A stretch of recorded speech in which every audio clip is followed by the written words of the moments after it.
अस्सलाम वालेकुम dear students, उम्मीद करता हूँ आप खैरियत से होंगे। डियर स्टूडेंट्स, आपका आज हम चैप्टर नंबर 9 डिस्कस करेंगे। चैप्टर नंबर 9 में जो पहले नाम था इस चैप्टर का वो था अल्काइल हैलाइड। लेकिन अब जब आपकी बुक रिवाइज हुई है तो पहले फर्स्ट ईयर में भी यही टॉपिक का नाम था हेलोजिनो अल्केन्स, और सेकेंड ईयर में भी हेलोजिनो अल्केन्स ही नाम है। अब ये क्या होते हैं, इनके कौन कौन सा सिलेबस शामिल है और कैसे कैसे हमने चीज़ों को प्रिपेयर करना है, कौन कौन से क्वेश्चंस जो हैं वो ज़रूरी हैं, वो सारा का सारा इस वीडियो में मैं डिस्कस करूंगा। अच्छा, ये सिलेबस जो है ना वो फेडरल बोर्ड की जो वेबसाइट है, मैंने आपसे जो है ना वो फाइल आई गेस शेयर भी की थी। मैं अगेन आपसे शेयर कर दूंगा।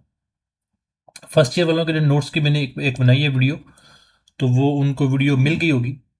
आपके नोट्स अभी तक कंप्लीट नहीं है, तो इंशाल्लाह मैं कोशिश करता हूँ कि आपके जल्दी कंप्लीट हो जाएं, तो मैं आपको साथ साथ भेजता रहूँगा। सो अगर हम बात करें इसकी कि सिलेबस में क्या क्या शामिल है, तो पहले तो नंबर 1 पे हेलोजिनो अल्कीन्स की जो प्रिपरेशन है वो शामिल है, यानी कि प्रोडक्शन शामिल है। फिर रिएक्टिविटी शामिल है। फिर उसके बाद कुछ मेजर प्रोडक्ट्स जो है ना वो आपने बताने हैं कि इनके कौन से रिएक्शंस होते हैं स्पेसिफिक कंडीशन पे। फिर मैकेनिज्म बताना है और पाथवे बताना है किस किस तरह से ये होता है बेस्ड ऑन रेट्रोसेंसिस। किसकी बेस पे? रेट्रोसेंसिस। ये मैं आपको बताऊंगा ये क्या होता है। फिर SN1 और SN2 को आपने डिस्कस करना है कि SN1 रिएक्शन क्या होता है, SN2 रिएक्शन क्या होता है।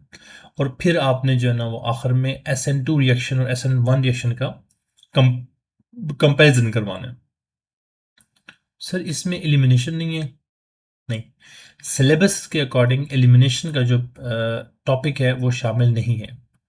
आप एक दफ़ा सिलेबस देख लीजिएगा दोबारा, मैंने देखा है उसमें ऐसा शामिल नहीं है। सो इस सब को पढ़ने से पहले हमें एटलीस्ट जानना ज़रूरी है कि अल्काइल हैलाइड्स होते क्या हैं, हेलोजिनो अल्कीन्स होते क्या हैं।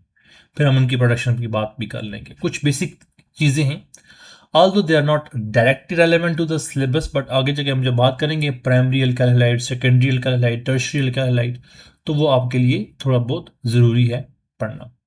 तो पहले हेलोजिनो अल्केन्स की हम बात कर लेते हैं। हेलोजिनो अल्केन्स में जो हेलोजन है, आपको पता है हेलोजन जो है ना वो क्या होते हैं? एक ग्रुप है पीरियोडिक टेबल में, जिनको एक्स से भी हम लिखते होते हैं। ये फ्लोरीन, क्लोरीन, ब्रोमीन और आयोडीन से मिलकर बना हुआ है। अब इनमें से हम किसी को भी अल्केन्स के साथ अटैच कर दें तो वो कहलाएगा हेलोजिनो अल्केन्स। अब अल्केन्स के साथ कैसे अटैच करेंगे? देखिए, कार्बन के पास कितने बॉन्ड बनाने की सलाहियत है। कार्बन जो है ना वो एक मुसलमान मर्द की तरह है जो 4 शादियां कर सकता है। तो ये क्या कर रहा है? ये 4 बॉन्ड बना रहा है। ठीक है। तो अब इसने क्या क्या किया है? 4 बॉन्ड्स बनाए हैं। अब और बॉन्ड बनाने की कोई सलाहियत है नहीं। जिस तरह अकॉर्डिंग टू इस्लामी लॉ, जब तक आप अपनी किसी एक बेगम को डाइवोर्स नहीं देते, आप फोर्थ को मैरी नहीं कर सकते। 5 एट अ टाइम अलाउड नहीं है। सो उसी तरह कार्बन का भी ये सीन है कि कार्बन को भी ये एक को छोड़ना पड़ेगा। कार्बन इसको छोड़ेगा और यहाँ पे लेट्स से एक प्यारी सी क्लोरीन ले आया। तो अब जो कंपाउंड बना है, अब जो डेरिवेटिव बना है वो क्या है? हेलोजिनो अल्केन्स है। हेलोजन भी और अल्केन्स भी अटैच है। इसकी क्लासिफिकेशन बहुत सारी चीजें, उसकी तरफ हम नहीं जाएंगे। यानी कि halogeno alkanes, halogen derivative of alkanes. अब कुछ क्लियर हो गया। अब आपकी बुक में देखते हैं क्या लिखा हुआ है। आपकी बुक में लिखा हुआ है halogeno alkanes also known as alkyl halide are compounds in which one hydrogen atom, जो कि हमने यहां बात की ये वाला, has been replaced by a hydrogen atom. कोई बड़ी साइंस नहीं है, सीधी सीधी बात है कि एक हाइड्रोजन को हटाया, वहां क्लोरीन लेके आ गए। So they are also known as halogen derivative of alkane. अब इनका जनरल फार्मूला क्या है? RX है। अच्छा, इस पूरे ग्रुप को अगर देखा जाए तो ये ग्रुप अल्केन का अगर नॉमेनक्लेचर आपको याद हो तो इसको हम कहते हैं अल्काइल। अल्केन से जब एक हाइड्रोजन हटता है, जो चीज बचती है उसे कहते हैं अल्काइल। हेलोजन है साथ तो हैलाइड, तो अल्काइल हैलाइड। सो इसलिए इसका अल्काइल हैलाइड नाम पड़ा है। तो अल्काइल को आर से लिखते हैं, हैलाइड को एक्स से लिखते हैं, इसलिए इसका जो जनरल फार्मूला है वो क्या बना है, आर एक्स बन गया। बाकी एरोमेटिक की अगर बात करें, एरोमेटिक कंपाउंड में आर को ए आर से शो करते हैं, तो वो ए आर एक्स की सूरत में आ जाएगा। ठीक है, सो बेसिक तो आपको समझ लग गई कि ये होता क्या है। अब इसमें ना तीन किस्म की इसकी क्लासिफिकेशन होती है based on nature of R group. Nature of R group मतलब, देखें, आर ग्रुप जो है, जो भी हेलोजन के साथ आर ग्रुप लगा हुआ है, ये कोई ना कोई कार्बन है। अब कार्बन जो है, जो हेलोजन के साथ लगा हुआ है, वो मजीद कितने कार्बन के साथ जुड़ा हुआ है, कितने कार्बन के साथ अटैच है, उसकी बेस पे हम इसको कैटेगराइज करते हैं। Primary carb alkyl halide, secondary alkyl halide और टर्शरी अल्काइल हैलाइड। इसको लिखते हैं 1 डिग्री, 2 डिग्री और 3 डिग्री। तो पहले वाले को हम कहते हैं प्राइमरी अल्काइल हैलाइड, दूसरे वाले को कहते हैं सेकेंडरी अल्काइल हैलाइड, और तीसरे वाले को हम कहते हैं टर्शरी अल्काइल हैलाइड। अब प्राइमरी में दो किस्में हैं। एक किस्म जो है जिसमें कार्बन किसी भी कार्बन के साथ अटैच नहीं होता, वो बेसिकली क्या होता है, सारे हाइड्रोजन के साथ अटैच होता है, तो उसको मिथाइल हैलाइड कहते हैं। उसको क्या कहते हैं, मिथाइल हैलाइड कहते हैं। ये प्राइमरी हैलाइड की ही एक टाइप है जिसमें वो किसी कार्बन के साथ अटैच नहीं होता। अदरवाइज 1 डिग्री का एक मतलब ये है कि एक कार्बन से जुड़ा हुआ है, 2 का मतलब 2 कार्बन से जुड़ा हुआ है, 3 का मतलब 3 कार्बन से जुड़ा हुआ है। अब कैसे जुड़ा हुआ है उसको जरा हम देख लेते हैं। अब देखिए, अगर मैं कहूं CH3 CH2Cl, तो ये जो कार्बन है, इससे कितने कार्बन अटैच है जी, इससे एक कार्बन अटैच है, जो ये बाहर वाला है। एक्सक्यूज मी, जो बाहर वाला कार्बन है वो अटैच है, यहां हम ड्रा कर लेते हैं। तो यहां पे हाइड्रोजन जितने भी अटैच हो, हमें उससे कोई गर्ज नहीं है। हमें क्या गर्ज है, जो हमारा वाला कार्बन है, जिसके साथ हमारा जो बंदा अटैच है, ये वाला अटैच है, इसके साथ आगे कितने कार्बन अटैच है, यानी कि क्लोरीन, क्लोरीन अटैच है ना, क्लोरीन के आगे जो है वो कितने कार्बन अटैच है। अगर डायरेक्टली एक कार्बन अटैच है, तो उससे हम कहेंगे कि वो क्या है, प्राइमरी अल्काइल हैलाइड। अब यहाँ एक बहुत बड़ी प्रॉब्लम आती है। प्रॉब्लम ये आती है कि जब बच्चे इसको देखते हैं, सर देखे ना, ये कार्बन जो है ना वो 2 कार्बन के साथ अटैच है। नहीं नहीं नहीं नहीं, डायरेक्टली अटैच की बात हो रही है। क्या हो रही है, डायरेक्टली अटैच। ये 2 कार्बन के साथ जुड़ा हुआ है लेकिन डायरेक्टली नहीं जुड़ा हुआ। मतलब डायरेक्टली जो बॉन्ड अटैच है वो एक ही बॉन्ड अटैच है, तो ये वाला जो है वो क्या है, प्राइमरी अल्काइल हैलाइड ही होगा। अच्छा सर, फिर सेकेंडरी कैसे होता है, बताता हूँ। सेकेंडरी में जो कार्बन आपके हैलोजन के साथ जुड़ा हुआ है, वो कार्बन डायरेक्टली 2 कार्बन के साथ जो है वो जुड़ा हुआ होता है, डायरेक्टली 2 कार्बन के साथ अटैच है, तो वो क्या कहलाता है, वो कहलाता है सेकेंडरी अल्काइल हैलाइड। टर्शरी की बात कर लें, तो टर्शरी जो है वो 3 कार्बन के साथ डायरेक्टली जुड़ा होता है। अब यहां पे जो कार्बन है ना, इन कार्बन को भी हम क्या कहते हैं, इन कार्बन को भी हम कहते हैं प्राइमरी कार्बन, इस कार्बन को हम कहते हैं सेकेंडरी कार्बन,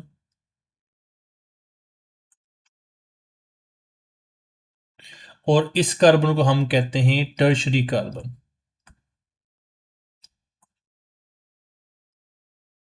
अब देखो, आप लोगों को ये चीज अंडरस्टैंड करना जरूरी इसलिए है क्योंकि आगे बार बार ये चीज रिपीट होगी, primary it's secondary it's tertiary, तो वो कंफ्यूज नहीं होना। ठीक है, नाउ अब मैं कुछ एग्जांपल्स आपको करवा के बुक की तरफ आता हूं। देखो, सिंपल सी बात है, ये कौन सा है, अल्काइलाइड। सर कमेंट में लिखना पड़ेगा, नंबर दे दे। अच्छा, नंबर 1 पे ये कौन सा है, नंबर 2 ये अल्काइल हैलाइड कौन सा है, नंबर 3 ये अल्काइल हैलाइड कौन सा है,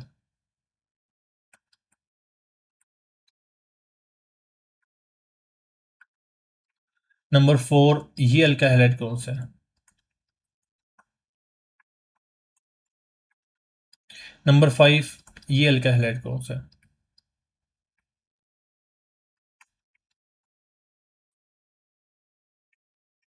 और नंबर 6 जो है ना ये अल्काइल हैलाइड कौन सा है?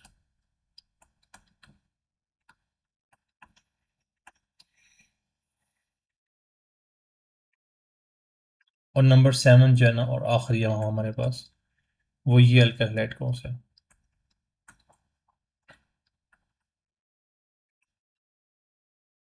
सो अभी आपने क्या करना है, अभी आपको ये चीज समझ आ रही होगी कि अच्छा, जो अब यहाँ तक आपको अगर समझ आ गया आपने कमेंट कर देना है, फिर आंसर आपने देख लेना है। तो ये जो कार्बन क्लोरीन के साथ जो कार्बन अटैच है, क्या ये कार्बन किसी और कार्बन से अटैच है? नहीं। तो ये क्या है? प्राइमरी। ये कार्बन एक कार्बन से डायरेक्टली अटैच है, तो ये भी क्या हो गया? प्राइमरी। ये कार्बन एक कार्बन से डायरेक्टली अटैच है। अब हमें कोई गर्ज नहीं हो चेन कितनी भी लंबी हो जाए, नन ऑफ आवर बिजनेस। तो ये क्या है? ये भी प्राइमरी अल्काइल हाइड। ये भी क्या क्या कहलाएगा? ये भी आपके पास प्राइमरी को समटाइम PRI भी लिखते हैं, समटाइम 1 डिग्री भी लिख देते हैं। अच्छा, इसमें बड़ा इंटरेस्टिंग सीन है। इसमें क्या है कि कार्बन इस कार्बन से डायरेक्टली अटैच है और इससे भी डायरेक्टली अटैच है। तो ये 1 और 2 हो गया हमारे पास। आज क्या हो रहा है? 1 और 2 हो गया। फिर इस केस में देखें तो ये भी क्या है? ये जो कार्बन है हमारे पास एग्जांपल नंबर 5 में, ये भी 1 और 2 कार्बन से अटैच है डायरेक्टली, तो ये भी सेकेंडरी हो गया। ये बड़ी इंटरेस्टिंग एग्जांपल है। दिखने में तो क्या लग रहा है कि 3 ग्रुप्स अटैच हैं कार्बन के साथ, लेकिन ये कार्बन तो टर्शरी कार्बन है, लेकिन जो ये वाला कार्बन है वो प्राइमरी कार्बन है, क्योंकि ये एक कार्बन से डायरेक्टली जुड़ा हुआ है। तो ये कहलाएगा प्राइमरी अल्काइलाइड। फिर सिमिलरली ये जो है वो 3 कार्बन से जुड़ा हुआ है, ये कहलाएगा टर्शरी अल्काइलाइड। अब हम आते हैं आपकी बुक की तरफ। तो वो कहता है alkyl halide in which halogen atom is attached with primary carbon, वो प्राइमरी अल्काइल हैलाइड। जो सेकेंडरी से अटैच होंगे सेकेंडरी कहलाएंगे, जो टर्शरी से अटैच होंगे वो टर्शरी कहलाएंगे। अब यहाँ पे प्राइमरी जो कार्बन की जिसने बात की है थोड़ी सी मुबहिम से की है। अब primary carbon is a carbon that is bonded to only other carbon atom of none, यानी कि वो सबसे मुलाकात की, किसी से मुलाकात नहीं की। मतलब सीधा सीधा बता दें अच्छे अच्छे वर्ड्स में, if it is attached to one or no carbon atom, which is bonded to one or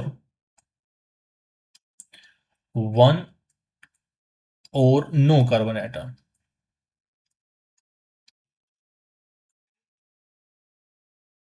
या आप डायरेक्टली कह सकते हैं directly bonded to, which is that is directly bonded to one और नो कार्बन एटम। एग्जाम्पल आपके पास बच्चों है methyl chloride, ethyl chloride, n propyl chloride, doesn't matter. So alkyl halide में हमने ये भी बात की थी कि सेकेंडरी वाला क्या होता है जो 2 अल्काइल ग्रुप से अटैच है, और टर्शरी वाला क्या होता है जो 3 अल्काइल ग्रुप से अटैच है। ठीक हो गया? क्योंकि मैं रात को बना रहा हूँ वीडियो इसलिए मैं पानी पी सकता हूँ, फतवा नहीं लगाना। सो टर्शरी कार्बन जो है वो क्या होता है? 3 अल्काइल ग्रुप उसके साथ अटैच होते हैं। सो टर्शरी ब्यूटाइल, सुभान अल्लाह ये स्पेलिंग गलत है बच्चों, टर्शरी TER भी लिखते हैं, टी भी लिख सकते हैं, लेकिन ये ब्यूटाइल है, BUTYL है, ठीक है, टर्शरी ब्यूटाइल क्लोराइड। इसको टर ब्यूटाइल क्लोराइड भी लिखते हैं,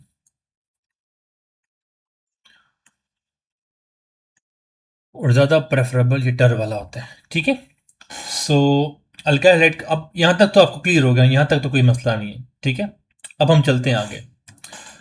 प्रिपरेशन ऑफ हेलोजिनो अल्केन, ऑफिशियली हमारा जो पहला टॉपिक है जो एग्जाम में आना है वो ये वाला है।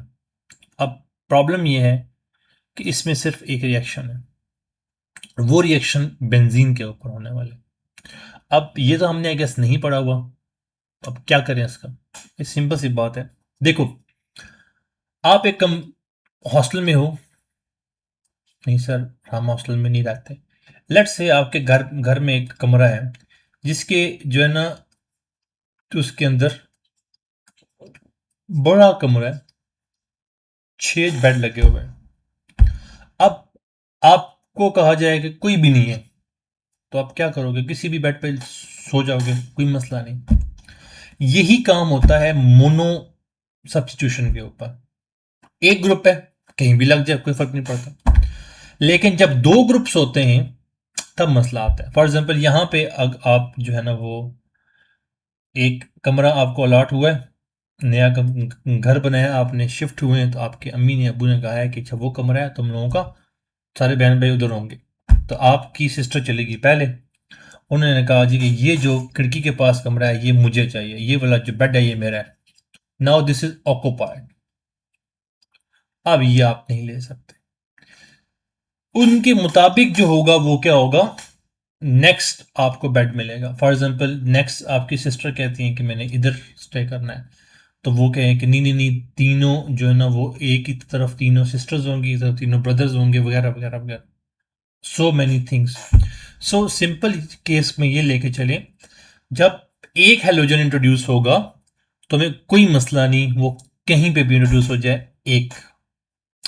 जब इसमें मजीद हेलोजन इंट्रोड्यूस करवाएंगे, आगे इसका रिएक्शन भी बात करना है ना, उसी के कॉन्टेक्स्ट में बात कर रहा हूं। इसमें आप मजीद जब आप इंट्रोड्यूस करवाएंगे तो ये पहले वाला जो प्रेजेंट होगा ये डिसाइड करेगा आने वाला कहां पे आएगा।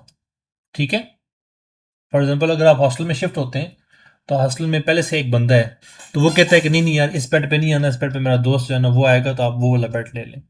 मीन्स पहले से मौजूद की प्रेजेंस में आपने डिसाइड करना होता है। यहाँ सारे हेलोजन सारे हाइड्रोजन है, तो हमें कोई मसला नहीं, हाइड्रोजन को वैसा रिप्लेस कर लेता है, पहली बात। दूसरी बात ये कि कैटलिस्ट हमें चाहिए होता है, कैटलिस्ट के बगैर काम नहीं होता। तो हमें हेलोजन्स और हेलोजन का आयरन या फिर सम टाइम एल्यूमिनियम भी यूज करते होते हैं, लिवस एसिड चाहिए होता है। लिवस एसिड क्या होता है भाई, ये आपने बताना है कि लिवस एसिड क्या होता है, कमेंट्स में बता देना। सो benzene plus halogen in the presence of iron chloride, iron bromide, तो वो क्या होगा, कन्वर्ट हो जाएगा बेंजीन के डेरिवेटिव हेलोजिनो एरीन्स में। सिंपल। अब इसको एक्सप्लेन करें सर, तो एक्सप्लेन करने में कोई खास बड़ी बात नहीं है। आप इसको इस कॉन्टेक्स्ट में समझ लें तो फिर आपको ये याद रहेगा कि बेंजीन है, उसके पास एक हाइड्रोजन है। सर देखें ना, आपने कहा था कि बेंजीन में जो है ना वो सुराख नहीं करना जब रिएक्शन लिखने होते हैं। तो बेंजीन में जो है वो क्या है, यहाँ पे हाइड्रोजन है, इधर आपके पास क्या है जी, लेट से बी आर है और बी आर है। तो ये क्या क्या करता है, ये हाइड्रोजन इस बी आर के साथ मिल जाता है, और ये जो बी आर है वो इस बाइक साहब के साथ आ जाता है। सिंपल सी फॉर्म है, अदला बदली कर लेते हैं। तो ये क्या होता है, एक दूसरे के साथ एटम्स को रिप्लेस कर लेते हैं। अब ये रिएक्शन कौन सा रिएक्शन है, ये कहलाता है इलेक्ट्रोफिलिक सब्स्टिट्यूशन रिएक्शन। क्या कहलाता है, इलेक्ट्रोफिलिक सब्स्टिट्यूशन रिएक्शन। क्यों, एक पॉजिटिव स्पीशीज जो है ना वो निकल के गई और एक पॉजिटिव स्पीशीज जो है वो आई है। अब ये पॉजिटिव स्पीशीज कैसे आई है वो मैं बेंजीन के जो नेक्स्ट लेक्चर अपलोड करूंगा वो आपको समझ आ जाएगी। सिंपल सी बात है। तो इस सेक्शन को अभी तक हमने इस पर्सपेक्टिव में देखा कि हेलोजन हम इंट्रोड्यूस कर सकते हैं आयरन क्लोराइड, आयरन ब्रोमाइड की प्रेजेंस में, और ये इजीली रिड्यूस हो जाता है। Next, reactivity of halogeno alkanes. भाई देखो सिंपल सी बात है, halogens are known for their electronegativity. तो जो कार्बन उसके साथ होगा वो क्या होगा, पॉजिटिव होगा। ठीक है। तो इसके दरमियान जो बॉन्ड बनेगा वो बॉन्ड बनेगा पोलर बॉन्ड। अब बॉन्ड क्या है, पोलर बॉन्ड। पोलर का मतलब होता है एक तरफ जो है वो क्या है, आपके पास पॉजिटिव है, एक तरफ नेगेटिव चार्ज है। अब जो जहान का जो भी नेगेटिव चीज होगी ना उसको हम कहते हैं न्यूक्लियोफाइल। में अभी हम डिफाइन भी करूंगा आगे। O H negative, C L negative, कुछ भी नेगेटिव, वो आके भाई साहब के ऊपर अटैक कर देगा और ये लीव कर जाएगा, ये छोड़ जाएगा इसको। अब इस की वजह से जो रिएक्टिविटी हो रही थी वो क्यों हो रही थी, क्योंकि बॉन्ड पोलर है। सिंपल सी बात है, आप क्लास में बैठे हुए हैं, आपके क्लास में एक बहुत अच्छा दोस्त है, आपकी उस दोस्त से बहुत अच्छी बनती है, ये बहुत अच्छी सहेली है उसकी, बहुत बहुत अच्छी बनती है आपसे। अब कोई आपको डिस्टर्ब नहीं कर सकता, लेकिन अगर आपकी किसी बंदे से नहीं बन रही, आपके अंदर प्रॉब्लम है, पोलैरिटी का इशू आया है, वो पॉजिटिव है आप नेगेटिव है, तो फिर आपके जो रिलेशन को तोड़ने के लिए कोई पार्ट से नेगेटिव आ सकता है। ठीक है। सो न्यूक्लियोफाइल आता है, कार्बन के ऊपर अटैक करता है, हेलोजन को निकाल बाहर करता है। अब हेलोजन निकल गया तो न्यूक्लियोफाइल कार्बन के साथ अटैच हो गया।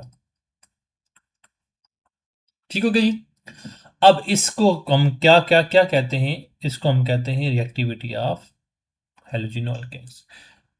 कॉम्प्लेक्स फॉर्म में यहाँ पे एक्सप्लेन हुआ है कि strength of carbon halogen bond जो ना इंपॉर्टेंट है, इसको ब्रेक करके हम क्या क्या करते हैं, रिएक्शन करवाते हैं। सिंपल सी बात। Strength of six bond is important factor to determine the reactivity of alkyl halide और अराइल हैलाइड।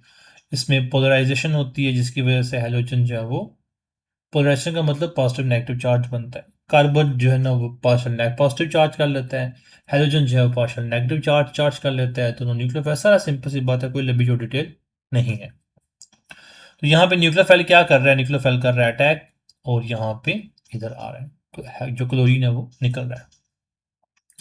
सो नेक्स्ट जो है हमारे पास क्या है, हाँ ये मैं बात कर रहा था कि पहले से मौजूद जो ग्रुप्स होंगे, उन मौजूद ग्रुप्स की बेस पे ये डिसाइड होगा कि नए ग्रुप ने कहाँ आना है। ठीक है। अब क्लोरोबेंजीन है, क्लोरोबेंजीन करता क्या है, क्लोरोबेंजीन के पास कितने लोन पेयर हैं, पहले इसको अंडरस्टैंड कर लेते हैं। क्लोरोबेंजीन के पास क्या है जी, 3 लोन पेयर है, ये इसने बॉन्ड बनाया हुआ है। अब इसके पास एक तो इलेक्ट्रॉन विदड्रॉइंग नेचर भी है, और इसमें एक इशू ये भी होता है कि ये काम भी कर सकता है, ये भाई साहब अपना जो पेयर है वो इधर ट्रांसफर कर सकते हैं यहाँ पे, जिसकी बेस पे ये यहाँ पे नेगेटिव चार्ज क्रिएट हो जाएगा। फिर ये बॉन्ड जब ट्रांसफर होगा तो यहाँ पे भी नेगेटिव चार्ज क्रिएट हो जाएगा। फिर ये बॉन्ड जब ट्रांसफर होगा यहाँ पे भी नेगेटिव चार्ज क्रिएट हो जाएगा। अच्छा, इसके लिए ना आपने मेरी रेजोनेंस वाली वीडियो देखनी है और इसका रेजोनेंस स्ट्रक्चर ड्रॉ करते हैं। ठीक है, तो आपको अंदाजा हो जाएगा कि जो मैं बात कर रहा हूँ ये किस कॉन्टेक्स्ट में बात हो रही है। सही है। अब इसको देख लेते हैं कि क्लोरोबेंजीन जो है, lone pair of electron on chlorine atom are delocalize. Delocalize का मतलब घूम फिर रहा है over ring, giving the carbon chlorine bond the character of partial double bond. Therefore carbon-chlorine bond is more difficult to break. अब टूटता नहीं है, तो the chlorine atom cannot be replaced by a nucleophile. So chlorine increase the ring electron density due to resonance. अब ये सारी बातें सुनिएगा, मैं आपको समझाता हूँ। क्लोरीन रेजोनेंस की बेस पे इलेक्ट्रॉन डेंसिटी बढ़ा रहा है, क्लोरीन इलेक्ट्रोफिलिक सब्स्टिट्यूशन रिएक्शन की का बायस बन रहा है, और उसकी बेस पे one of the hydrogen atom वो रिप्लेस हो जाता है और आर्थो और पैरा बनता है। अब यहाँ पे ना मैं आपको ड्रॉ करके बताता हूँ। देखो, क्लोरीन था और साथ में क्या था हमारे पास, बेंजीन था। क्लोरीन के पास थे लोन पेयर, इसने कहा कि ये ज़रा ट्राई करते हैं इधर भेज के, तो इधर जब भेजा इसके पास 5 बॉन्ड बन रहे थे, इसने ये बॉन्ड ब्रेक कर दिया। तो पहला जो रेजोनेंस स्ट्रक्चर बना आपका, सर आप ना ये बहुत सारी एक्स्ट्रा चीज़ें पढ़ाना शुरू कर देते हैं, तो हम अब एग्ज़ाम की प्रिपरेशन कर रहे हैं, तो ये देखें ना, ये चीज़ें समझ लें, आपको आगे इंटी में भी काम आनी है। तो यहाँ पे नेगेटिव चार्ज है।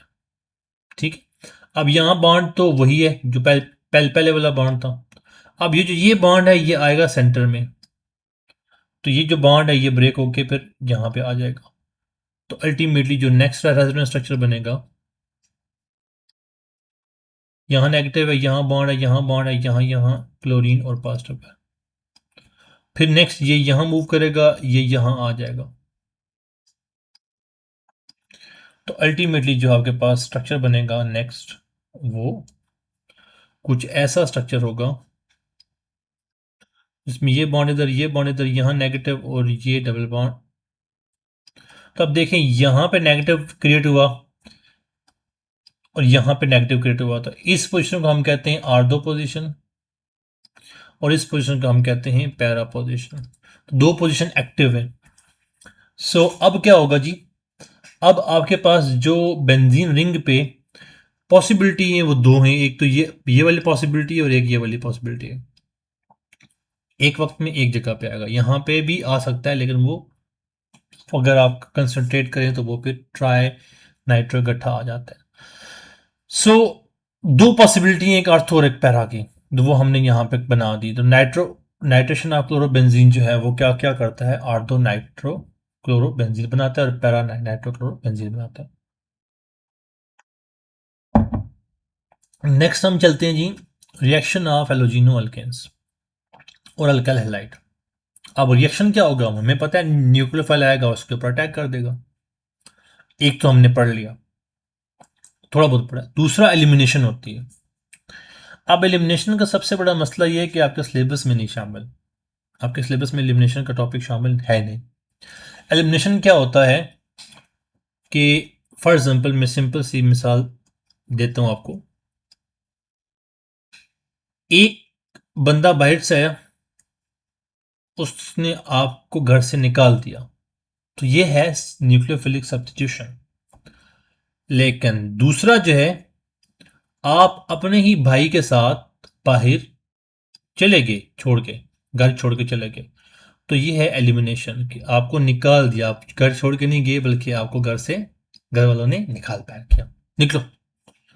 तो इसको कहते हैं एलिमिनेशन, कि तुम भी निकलो और साथ में अपने भाई को भी लेके जाओ, हमें कोई जरूरत नहीं तुम लोगों की, उसे कहते हैं एलिमिनेशन। अब ये सारा प्रोसेस होता किस बेस पे है, कौन कौन से फैक्टर्स इन्वॉल्व हैं, तो बहुत सारे फैक्टर इन्वॉल्व हैं। पहले तो सिंपल बात है कि बॉन्ड पोलर है, पोलर बॉन्ड की वजह से ओवरऑल मॉलिक्यूल में एक डाइपोल मोमेंट क्रिएट होता है।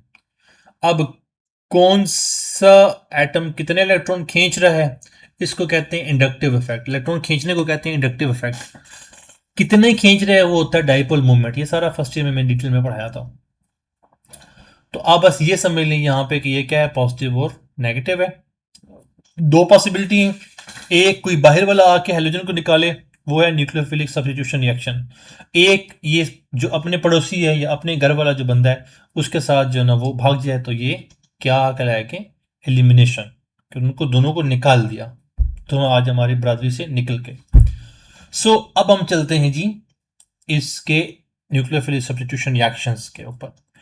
तो अब न्यूक्लियोफिलिक सब्स्टिट्यूशन रिएक्शन होता क्या है, सिंपल सी डेफिनेशन। आप चेयर पे बैठे थे, कोई आया चेयर से हटाया आपको, बैठ गया, इसे कहते हैं सब्स्टिट्यूशन।